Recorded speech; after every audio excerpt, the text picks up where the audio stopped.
تعالى وبركاته.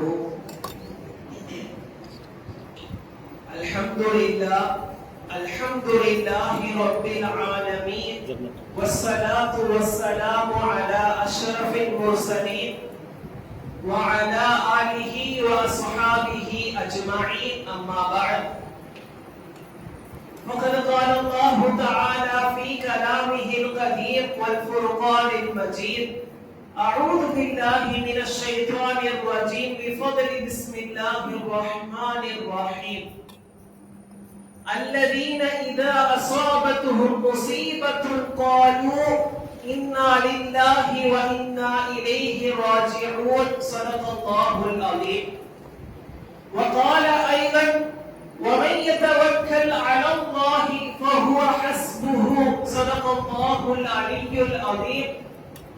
وصدق رسوله النبي الكريم، ونحن على ذلك من الشاهدين والشاكرين، والحمد لله رب العالمين. எல்லா புகழும் புகழ்ச்சியும் அல்லாஹு ஜல்ல ஷானஹு தஆலா ஒருவனுக்கே உரித்தாகுக. அருமை நாயகம் முஹம்மது ரசூலுல்லாஹ் ஸல்லல்லாஹு அலைஹி வஸல்லம் அன்னவர்களின் மீதும் அவர்களின் சத்திய வாழ்க்கையை பின்பற்றி வாழ்ந்த உத்தம சத்திய சஹாபாக்கள், தாபிஈன்கள், தபஅ தாபிஈன்கள், ஷுஹதாக்கள், ஸாலிஹீன்கள், குறிப்பாக இந்த ஜும்ஆவுடைய நன்னாளிலே இறைவனுடைய இறை இல்லத்திலே ஒன்றிணைந்திருக்கின்ற நம் அனைவரின் மீதும் அல்லாஹ்வுடைய அன்பும் அருளும் என்றென்றும் நிறைவாக உண்டாவதாக. ஆமீன். இந்த ஜும்ஆவுடைய பரக்கத்தினால் நாம் செய்த எல்லா பாவத்தையும் அல்லாஹு ஜல்ல ஷானஹு தஆலா மன்னிப்பானாக. ஆமீன் யா ரப்பல் ஆலமீன்.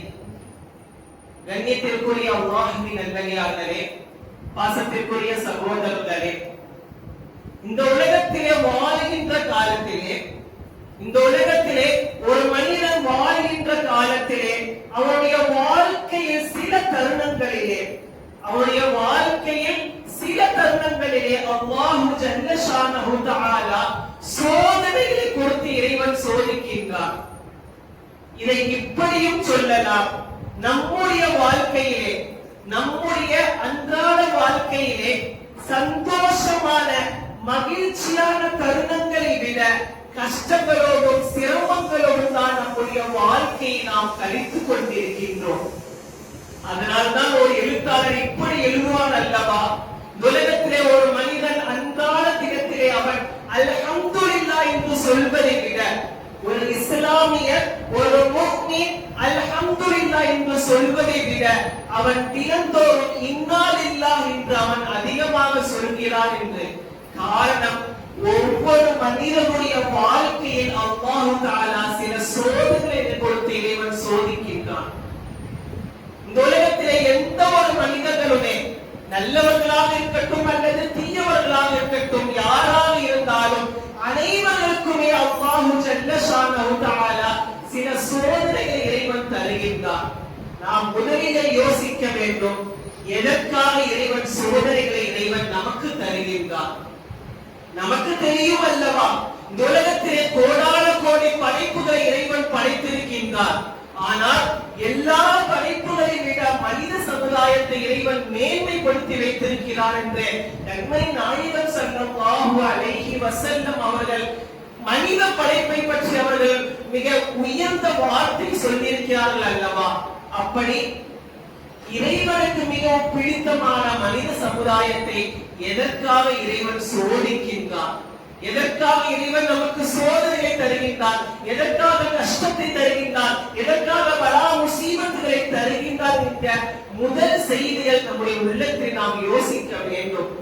நன்மணி நாயகம் ஸல்லல்லாஹு அலைஹி வஸல்லம் அவர்கள் சொல்லுவார்கள், இந்த உலகத்திலே ஒரு மனிதன் அவன் பிறந்தது முதல் இறக்கின்ற தருவாய் வரைக்கும், இந்த உலகத்திலே ஒரு மனிதன் பிறப்பு முதல் இறக்கின்ற தருவாய் வரைக்கும் அல்லாஹு ஜல்ல ஷானஹு தஆலா சில சோதனைகளை மனிதனுக்கு தருகின்றான். இதை சொல்லிவிட்டு நபி அவர்கள் இதை சேர்த்தே சொன்னார்கள், மூன்று விஷயத்திற்காக மூன்று விஷயத்திற்காக அல்லாஹ் தஆலா நம்மை சோதிக்கிறான் என்றார்கள் கண்மணி நாயகம் ஸல்லல்லாஹு அலைஹி வஸல்லம். அதிலே முதலாவது விஷயம், நாம் உலகத்திலே கஷ்டங்களோடு வாழ்கின்றோம் அல்லது சிரமங்களோடு வாழ்கிறோம் என்று சொன்னால் இந்த மூன்று காரணங்களில் ஏதாவது ஒரு காரணம் நிச்சயமாக இருக்கும். நாம் சிந்தித்தால் நம்முடைய அறிவுக்கு புலன்படும். கண்மணி நாயகம் ஸல்லல்லாஹு அலைஹி வஸல்லம் அவர்கள் சொன்னார்கள், முதலாவது காரணம் இறைவன் அடியார்களை சோதிக்கிறார் என்று சொன்னால் முதல் காரணம் அவன் உலகத்திலே வாழ்கின்ற காலத்தில் அவன் செய்த பாவத்தினால் இறைவன் சோதிக்கின்றான். நாம் அறிந்தோ அறியாமலோ நாம் பாவங்கள் செய்துவிட்டால் அந்த பாவத்தை நினைத்து அல்லாஹ்விடத்திலே தௌபா செய்ய வேண்டும். அது சிறிய பாவமாக இருக்கட்டும் அல்லது பெரிய பாவமாக இருக்கட்டும், எந்த பாவமாக இருந்தாலும் நாம் பாவம் செய்துவிட்டால் உடனடியாக நாம் தௌபா செய்யவில்லை என்று சொன்னால் கண்மணி நாயகம் ஸல்லல்லாஹு அலைஹி வஸல்லம் சொன்னார்கள், அந்த பாவத்தின் காரணத்தினால் அல்லாஹ் தஆலா மனிதர்களை சோதிக்கின்றார் என்று நபி அவர்கள் சொல்லி இருக்கின்றார்கள். ஆனால் எத்தனையோ இஸ்லாமியர்கள் நாம் இப்படி விளங்கி வைத்திருக்கிறோம் அல்லவா, அதாவது பெரிய பாவம் செய்தால் மட்டும்தான் அல்லாஹ் நம்மை தண்டிப்பான், சோதிப்பான், நாளை மறுமை நம்மை நரகத்திற்கு இறைவன் நம்மை அழைத்து செல்வான் என்று நாம் தவறாக விளங்கி வைத்திருக்கின்றோம். மார்க்கம் சொல்கின்றது, ஷரியத்து சொல்கின்றது, சிறிய பாவமாக இருந்தாலும் சாமானிய மனிதனுடைய பார்வையில், நம்முடைய பார்வையில் சிறிய பாவத்தை எந்த ஒரு மனிதன் தொடர்படியாக செய்கின்றானோ நன்றாக விளங்கிக் கொள்ளுங்கள், சிறிய பாவம் தான். ஆனால் அதை நாம் அலட்சியமாக அதெல்லாம் செஞ்சா ஒண்ணாக அது பார்த்துக்கலாம், அதெல்லாம் செஞ்சா ஒண்ணாக அது பார்த்துக்கலாம் என்று யார் சிறிய பாவத்தை தொடர்படியாக செய்கிறார்களோ அல்லாஹ் தஆலா இந்த உலகத்திலே மனிதனை சோதிக்கிறார் என்றார்கள் கண்மணி நாயகம் ஸல்லல்லாஹு அலைஹி வஸல்லம். இது முதலாவது காரணம். நம்முடைய வாழ்க்கையில் குடும்ப ரீதியாக, தொழில் ரீதியாக, உடல் ரீதியாக எவ்வளவு முசீபத்துகள், எவ்வளவு சோதனைகள் இறைவன் நமக்கு தந்தாலும் அந்த சோதனையை தருவதற்கான முதல் காரணம் நாம் செய்த பாவத்தினால் இறைவன் நம்மை சோதிக்கிறான் என்பதை நாம் விளங்கி வைத்திருக்க வேண்டும். எனவே முடிந்த அளவிற்கு பாவத்திற்கு நாம் தவிர்த்து இருக்க வேண்டும். இல்லை என்று சொன்னால் நாம் பாவம் செய்துவிட்டால் உடனடியாக நாம் தௌபா செய்ய வேண்டும். இரண்டாவது விஷயம், கண்மணி நாயகம் ஸல்லல்லாஹு அலைஹி வஸல்லம் அவர்கள் சொன்னார்கள், இந்த உலகத்திலே மனிதனை இறைவன் சோதிக்கிறான் என்று சொன்னால் இரண்டாவது விஷயம், அல்லாஹு ஜல்ல ஷானஹு தஆலா சில அருட்கொடைகளை இறைவன் மனிதர்களுக்கு நமக்கு இறைவன் தந்திருக்கின்றார். நாம் விளங்கி பார்த்தால் புரிய வரும். உடல் ரீதியாக எந்த ஒரு குறைகளும் இல்லாமல் ஒரு அழகான தோற்றத்தை இறைவன் நமக்கு தந்திருக்கின்றார். இறைவன் நமக்கு அழகான தோற்றத்தை தந்திருக்கின்றான். நாம் எந்த ஒரு சிரமங்கள் இல்லாமல் நம்முடைய தேவையை நாமே செய்து கொள்கின்ற அளவிற்கு உடல் வலிமையும் இறைவன் தந்திருக்கின்றார். அதே போலதான் நம்முடைய குடும்பத்திலே இறைவன் பரக்கத்தை தந்திருக்கின்றார், வியாபாரத்திலே இறைவன் பரக்கத்தை தந்திருக்கின்றார். கண்ணியமான வாழ்க்கை இறைவன் நமக்கு தந்திருந்து, நாம் இறைவனை மறந்து வாழ்ந்தால் நிச்சயமாக அல்லாஹ் தஆலா உங்களை சோதிப்பான் என்றார்கள் நபி அவர்கள். ஆனால் எத்தனையோ ஊர்களிலே, நான் இந்த ஊரை குறிப்பிட்டு சொல்லவில்லை, எத்தனையோ ஊர்களிலே எத்தனையோ செல்வந்தர்கள், எத்தனையோ பணக்காரர்கள் அல்லாஹ் தஆலா அவர்களுக்கு செல்வத்தை கொட்டி கொடுத்திருக்கின்றார். ஆனால் எத்தனையோ பணக்காரர்கள், எத்தனையோ கோடீஸ்வரர்கள் அவர்கள் பள்ளிவாசல் தொழுகைக்கு வர மாட்டார்கள். அவருடைய எண்ணங்கள் ஜும்ஆவிற்கு வந்தால் போதும், அதே போல பெருநாளுக்கு வந்து தொழுதால் போதும் என்று நாம் நன்றாக விளங்கி வைத்திருக்க வேண்டும். இறைவன் நமக்கு ஆரோக்கியத்தை தந்திருக்கின்றார், வியாபார ரீதியாக இறைவன் நமக்கு உணவிலே பரக்கத்தை ஏற்பாடு செய்திருக்கிறது சொன்னால் நாம் இறைவனுக்கு கட்டுப்பட்டு நாம் தொழுக வேண்டும். உண்மை நாயகம் ஸல்லல்லாஹு அலைஹி வஸல்லம் அவர்கள் இதைத்தான் சொன்னார்கள். எந்த ஒரு அடியார், எந்த ஒரு முஸ்லிம் ஐவேளை தொழுகை யார் மிகச் சரியாக தொழுகின்றார்களோ, ஐவேளை தொழுகையை யார் மிகச் சரியாக தொழுகின்றார்களோ அவர்களுக்கு அல்லாஹ் ஜல்ல ஷானஹு தஆலா இந்த உலகத்திலே அல்லாஹு தஆலா அந்த அடியாருக்கு இந்த உலகத்திலே அவருடைய வியாபாரத்தில் இறைவன் பரக்கத்து செய்வார். உடல் ரீதியாக மருத்துவமனை செலவுகளை விட்டும் இறைவன் பாதுகாத்து நாளை மறுமை நம்மை சுவனத்திற்கு இறைவன் நம்மை கொண்டு செல்வான் என்று நபி அவர்கள் சொல்லி இருக்கின்றார்கள். நாம் யோசிக்க வேண்டும். நாம் இஸ்லாமியர்கள், நாம் ஈமான்தாரி, நாம் முஸ்லிம்களாக வாழ்ந்து கொண்டிருக்கின்றோம். நாம் மிகச் சரியான முறையில் ஐவேளை தொழுகி நாம் தொழுகின்றோமா? நாம் யோசிக்க வேண்டாமா? இந்த உலகத்திலே இறைவன் நம்மை வாழ வைத்ததற்கான மிக முக்கியமான காரணமே வமா கலகத்துல் ஜின்ன வல் இன்ஸ இல்லா லியஅபுதூன். இறைவன் சொல்கின்ற வார்த்தை குர்ஆனிலே இருக்கின்றது. 17வது ஜுஸ்ஸிலே இறைவன் சொல்கின்றார், உங்களை படைத்ததின் நோக்கமே நீங்கள் என்னை வணங்க வேண்டும் என்பதற்காகத்தான். நாம் இறைவனை வணங்குகின்றோமா என்கின்ற யோசனை நம்முடைய சிந்தனையில் வர வேண்டும். எத்தனையோ இஸ்லாமிய வாலிபர்கள், எத்தனையோ இளைஞர்கள் பள்ளிவாசலுக்கும் அவர்களுக்கும் தொடர்பு இல்லாமல் அவர்கள் வெளியே ஊரில் அவர்கள் சுற்றி திரிந்து கொண்டிருக்கின்றார்கள். ஒன்றை நன்றாக விளங்கிக் கொள்ளுங்கள்.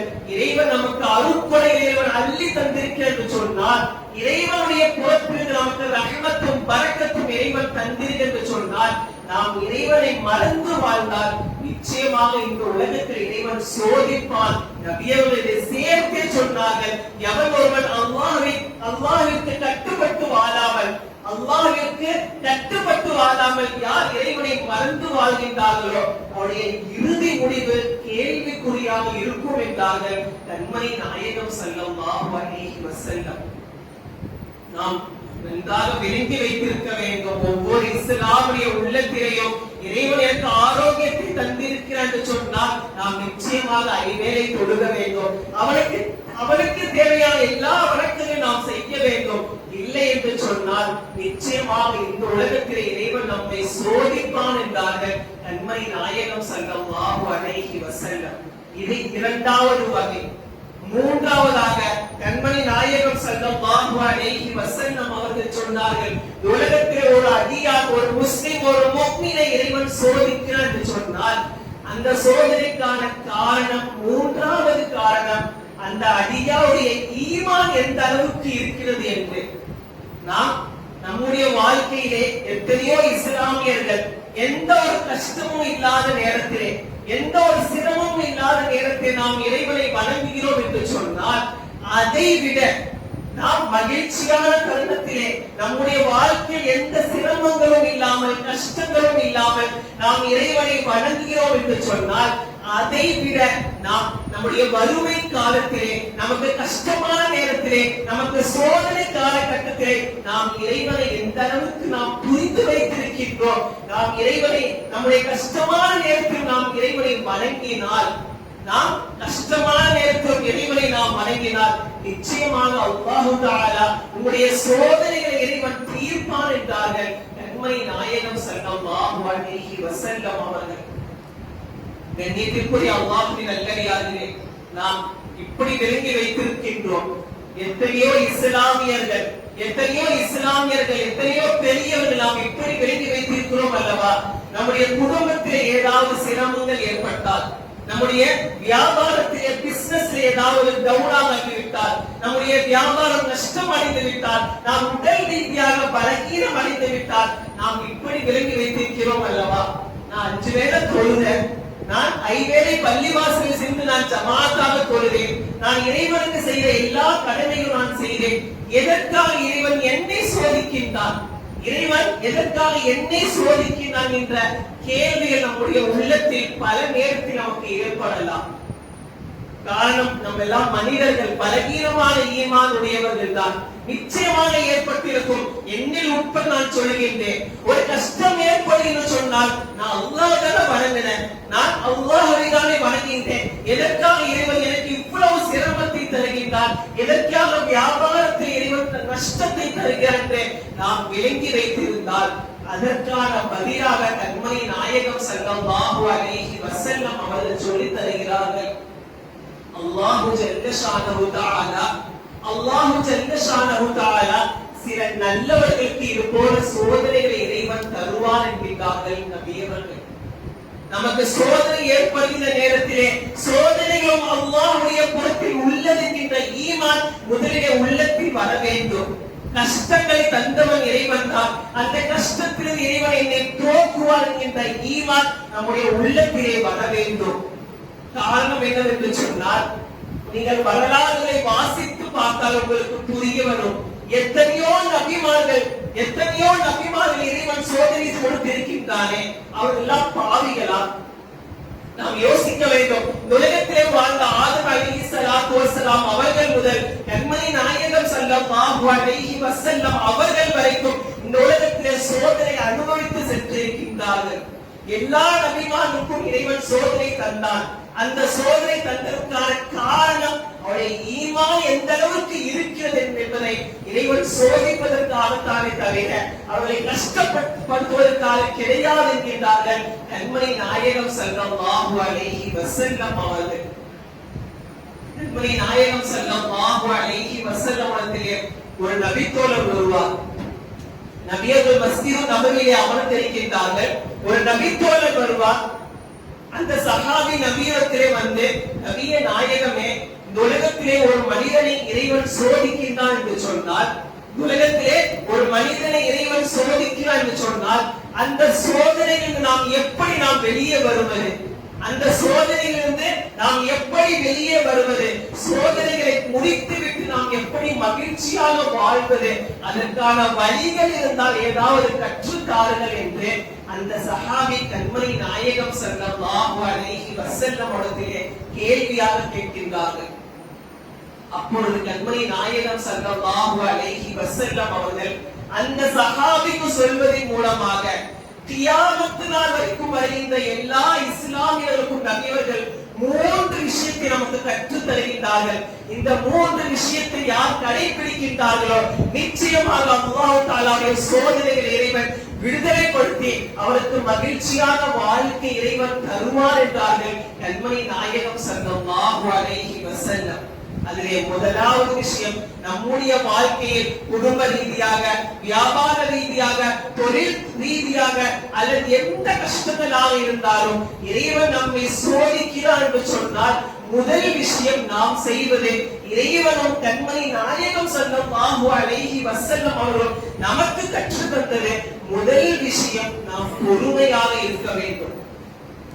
சோதனை காலகட்டத்திலே நாம் பொறுமையாக இருக்க வேண்டும். பொறுமையாக இருப்பதனுடைய அர்த்தம் என்னவென்று தெரியுமா? புலம்பாமல் இருக்க வேண்டும். ஆனால் எத்தனையோ இஸ்லாமியர்கள், பெரியவர்களும் தாய்மார்களும் நமக்கு சிரமங்கள் ஏற்பட்டு விட்டால் நாம் மற்றவர்களை சென்று புலம்புகிறோம் அல்லவா? நான் நல்லாதான் இருந்தேன், திடீர்னு அல்லாஹ் இவ்வளவு கஷ்டத்தை கொடுத்துட்டானே, நான் ஒண்ணுமே பண்ணல, நான் நன்மையான காரியங்கள் மட்டும் தான் செய்தேன் என்று நாம் மற்றவர்களை புலம்புகின்றோம் அல்லவா? இதுவும் தவறு என்கின்றார்கள் கண்மணி நாயகம் ஸல்லல்லாஹு அலைஹி வஸல்லம். நாம் நன்றாக விளங்கி வைத்திருக்க வேண்டும். சோதனைகள் அது அல்லாஹ்வுடைய புறத்தில் உள்ளது. சோதனைகள் அது அல்லாஹ்வுடைய புறத்தில் உள்ளது. எப்படி நமக்கு மகிழ்ச்சி இறைவன் தருகின்றாரோ அதே போல கஷ்டத்தையும் துன்பத்தையும் இறைவன் நம்மை தருவான். ஆனால் அந்த கஷ்டமான நேரத்தில் நாம் முதல் விஷயம் செய்ய வேண்டியது பொறுமையாக இருக்க வேண்டும். யாருக்கும் புலம்பாமல் இருக்க வேண்டும். நாம் நம்முடைய கஷ்டங்களையும் எல்லா சிரமங்களையும் நம்முடைய மனதிற்குள்ளே வைத்து இருக்க வேண்டுமே தவிர மற்றவர்களுக்கு நாம் புலம்பாமல், நம்மை சார்ந்தவர்கள், நம்முடைய உறவுகள், நம்முடைய மனைவியை யாரிடத்திலும் அந்த சோதனையை குறித்து பேசக்கூடாது என்கின்றார்கள் கண்மணி நாயகம் ஸல்லல்லாஹு அலைஹி வஸல்லம். இது முதலாவது வழிமுறை.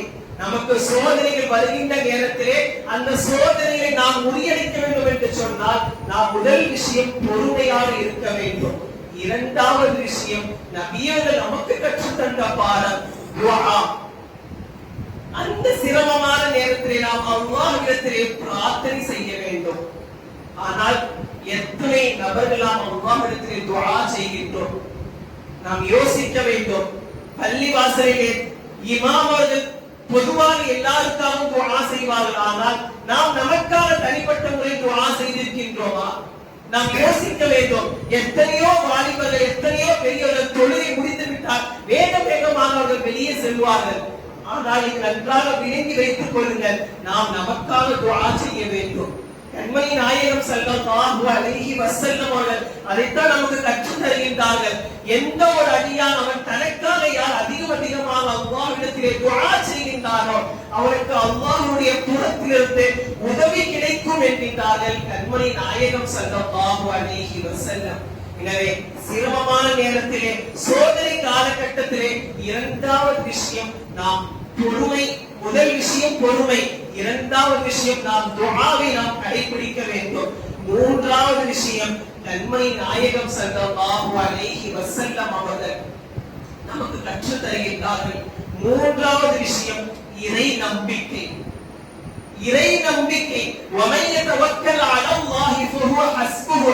இறைவனே குர்ஆனிலே சொல்கின்றான், உங்களுக்கு சோதனைகளும் சிரமங்களும் கஷ்டங்களும் ஏற்படுகிற நேரத்திலே நீங்கள் என்னை நம்பினால், நீங்கள் முழுமையான முறையில் என்னை நம்பினால் உங்களுடைய சோதனைகளை நான் முறியடித்து தருகிறேன் என்கிறான் அல்லாஹ் ஜல்ல ஷானஹு தஆலா. நாம் இறைவனை எந்த அளவுக்கு நம்பி வைத்திருக்கிறோம் என்கின்ற கேள்விகள் நம்முடைய சிந்தனைக்கு வர வேண்டும். நாம் உண்மையில் இறைவனை நாம் வணங்குகின்றோமா? நாம் உண்மையில் இறைவன் மீது நாம் நம்பிக்கை வைத்திருக்கிறோம் என்று ஒவ்வொரு நபரும் நாம் சிந்திக்க வேண்டும். காரணம், சிரமமான நேரத்திலே, கஷ்டமான நேரத்திலே நாம் ஈமானுக்கு முன்னால் எத்தனையோ வார்த்தைகளை நாம் பேசிவிடுகின்றோமே. இறைவன் பாதுகாப்பானாக. கண்மணி நாயகம் ஸல்லல்லாஹு அலைஹி வஸல்லம் அவர்கள் இதைத்தான் நமக்கு அழகாக கற்றுத் தந்தார்கள். நீங்கள் இந்த மூன்று விஷயத்தை எந்த ஒரு அடியான் சிரமமான நேரத்திலே, பலா முசீபத்துகள் நம்மை ஆழ்த்துகின்ற நேரத்திலே யார் இந்த மூன்று விஷயத்தை கடைபிடிக்கின்றார்களோ நிச்சயமாக நீங்கள் எழுதி வைத்துக் கொள்ளுங்கள், உங்களுடைய சோதனைகளை இறைவன், கஷ்டங்களை விட்டும் இறைவன் உங்களுக்கு சந்தோஷமான வாழ்க்கை இறைவன் தருவான் என்கின்றார்கள் கண்மணி நாயகம் ஸல்லல்லாஹு அலைஹி வஸல்லம் அவர்கள். இங்கே அமர்ந்திருக்கின்ற எத்தனையோ சில இளைஞர்களுக்கு, வாலிபர்களுக்கு இப்படி ஒரு சிந்தனைகள் வரலாம். இதெல்லாம் லாஜிக்கா சார்? நீங்க சொல்றீங்க இதெல்லாம் லாஜிக்கா? இப்படி எல்லாம் நம்ம செஞ்சா நம்முடைய வாழ்க்கை கஷ்டங்கள் போக்குமா என்று நாம் யோசித்தால் வரலாறுகள் 2 நிகழ்வுகள் மட்டும்தான் நமக்கு இன்றைக்கான ஒரு பாடமாக எடுத்துக் கொள்ளலாம். கண்மணி நாயகம் ஸல்லல்லாஹு அலைஹி வஸல்லம் உடைய துணைவியார் அன்னை ஆயிஷா ரலியல்லாஹு தஆலா அன்ஹா. ஆயிஷா அம்மாவுடைய விஷயத்தை நமக்கு தெரியும். வரலாறுகள் நீண்டது. முனாஃபிகீன்கள், நயவஞ்சகர்கள் ஆயிஷா ரலியல்லாஹு தஆலா அன்ஹா அவர்களை குறித்து அவதூறுகள் பரப்பிய நேரத்திலே ஆயிஷா அம்மா மோசமானவர்கள், நஊது பில்லாஹ், ஆயிஷா அம்மாவை தவறு செய்து விட்டார்கள் என்று மதீனா முழுக்க முனாஃபிகீன்கள் பரப்புகின்ற நேரத்திலே ஆயிஷா ரலியல்லாஹு தஆலா அன்ஹா அவர்கள் செய்தது என்ன? வரலாறுகளை வாசித்தால் உங்களுக்கு புரிய வரும். ஆயிஷா ரலியல்லாஹு தஆலா அன்ஹா அவ்வளவு கஷ்டமான நேரத்திலே தன்னை குறித்து மதீனா முழுக்க தவறான ஒரு கருத்துகள் பரப்பப்படுகின்றன. நான் தவறு செய்து விட்டேன், நான் பாவம் செய்து விட்டேன் என்று அன்னை ஆயிஷா ரலியல்லாஹு தஆலா அன்ஹா அவர்கள் குறித்து மதீனா முழுக்க பரப்புகின்றது. அப்பொழுது ஆயிஷா ரலியல்லாஹு தஆலா அன்ஹா அவர்களுடைய வாழ்க்கை வரலாறுகளை வாசித்தால் புரிய வரும். 3 விஷயங்களை கடைபிடித்தார்கள். அதிலே முதலாவது அன்னை ஆயிஷா ரலியல்லாஹு தஆலா அன்ஹா அந்த சோதனை காலகட்டத்திலே அவர்கள் பொறுமையை தான் முதலில் அவர்கள் கையாண்டார்கள். வரலாறுகளை வாசித்தால் உங்களுக்கு அழகாக புரிய வரும். அந்த சோதனை காலகட்டத்திலே ஆயிஷா அவர்கள் பொறுமையை கடைபிடித்தார்கள், புலம்பவில்லை. வரலாறுகள் சொல்கின்றது, எந்த ஒரு நேரத்திலும் ஆயிஷா ரலியல்லாஹு தஆலா அன்ஹா நான் ஒரு நபியினுடைய மனைவியாச்சு, நானே ஒரு நபியுடைய மனைவிக்கு இவ்வளவு ஒரு அவப்பேரா என்று எந்த ஒரு நேரத்திலும் அவர்கள் அவதூறாக, அவர்கள் புலம்பாமல் அவர்கள் பொறுமையை அவர்கள் கடைபிடித்தார்கள் என்று வரலாறுகள் நமக்கு சொல்லுகின்றது. அதே போலதான் எந்நேரமும் ஆயிஷா ரலியல்லாஹு தஆலா அன்ஹா அவர்கள் சோதனை காலகட்டத்திலே துஆவோடு இருந்தார்கள் என்பதும் வரலாறு நமக்கு கற்றுத் தருகின்றது. மூன்றாவது, ஆயிஷா ரலியல்லாஹு தஆலா அன்ஹா அவர்கள் இறைவனின் மீது இறை நம்பிக்கை வைத்திருந்தார்கள். இறைவனின் மீது இறை நம்பிக்கை முழுமையாக வைத்திருந்தார்கள். அந்த சோதனைகளை விட்டும் இறைவன் என்னை பாதுகாப்பான், நான் பரிசுத்தமானவள், நான் தூய்மையானவள் என்று இறைவனுக்கு எனக்கு சர்டிபிகேட் இறைவன் கொடுப்பான் என்ற அந்த நம்பிக்கை, இந்த 3 விஷயங்களை கடைபிடித்ததின் காரணத்தினால் மட்டும்தான் கியாமத் நாள் வரைக்கும் வருகின்ற எல்லா இஸ்லாமியர்களும் 18வது ஜுஸ்விலே சூரத்துன் நூர் என்கின்ற இந்த அத்தியாயத்தை நாம் ஓதுகிற நேரத்திலே இந்த வரலாறு இறைவன் நமக்கு பாடமாக கற்றுத் தருகின்றார். 3 விஷயங்களை அவர்கள் கடைபிடித்ததின் காரணத்தினால் குர்ஆனின் ஒரு வரலாறாகவே இறைவன் ஆயிஷாவுடைய வரலாறு இறைவன் மாற்றி வைத்திருக்கின்றார். அப்படி என்று சொன்னால் நமக்கு சிரமங்கள் ஏற்படலாம், நமக்கு கஷ்டங்கள் ஏற்படலாம், தொழில் ரீதியாக நமக்கு டவுன்கள் ஏதாவது ஏற்படலாம். எவ்வளவு சிரமமாக இருந்தாலும் நாம் அல்லாஹ்வை முழுமையாக நம்ப வேண்டும். நமக்கு இருக்கின்ற மிகப்பெரிய ஒரு மைனஸ் பாயிண்ட் இதுதான். நாம் அல்லாஹ்வை மறந்து விட்டுதான் நாம் வாழுகின்றோமே.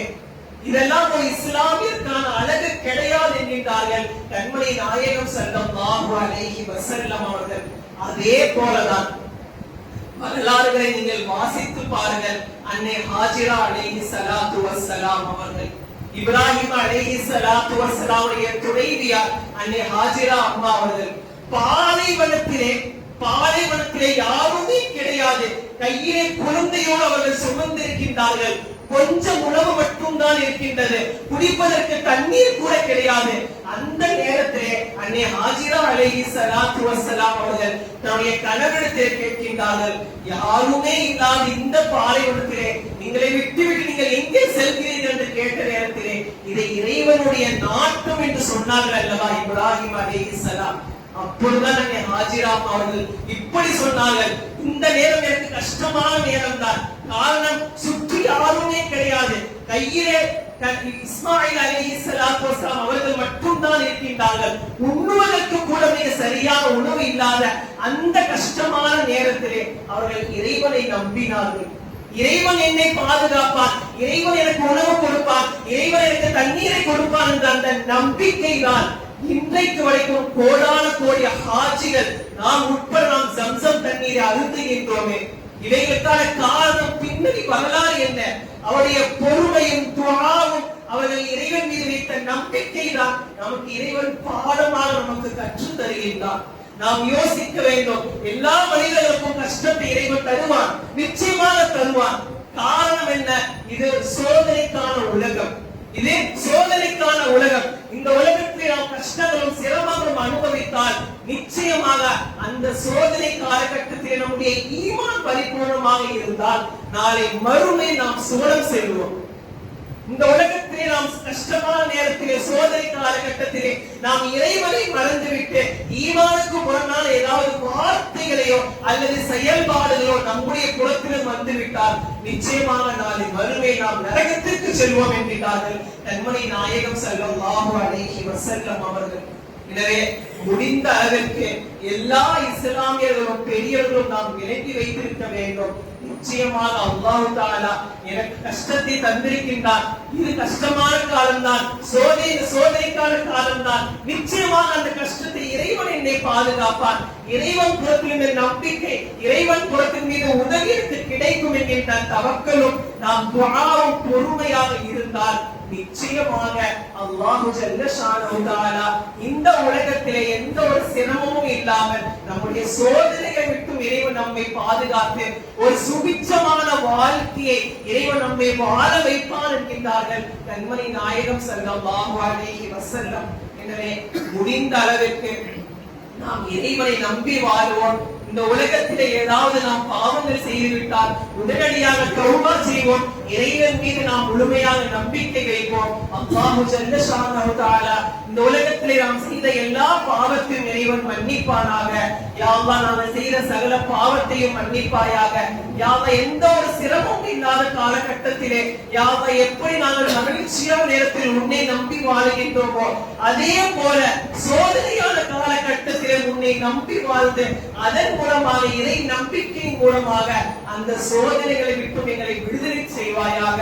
யா அல்லாஹ் இந்த உலகத்திலே நாங்கள் வாழ்கின்ற காலத்திலே எங்களுடைய வியாபாரத்திலே தொழில்துறைகளிலே யா அல்லாஹ் பரக்கத்து செய்வாயாக. யா அல்லாஹ் ஈமானோடு வாழ்ந்து ஈமானோடு மரணிக்கின்ற நசீபை எங்களுக்கு தருவாயாக. யா அல்லாஹ் நாளை மறுமையில் கேள்வி கணக்குகள் இல்லாமல் சுவனம் செல்கின்ற பாக்கியத்தை அல்லாஹ் ஜல்ல ஷானஹு தஆலா நம் அனைவருக்கும் இறைவன் நசீபாக்குவானாக. வாஹிர் தஅவானா அல்ஹம்துலில்லாஹி ரப்பில் ஆலமீன். அஸ்ஸலாமு அலைக்கும் வ ரஹ்மத்துல்லாஹி தஆலா வ பரகாத்துஹு.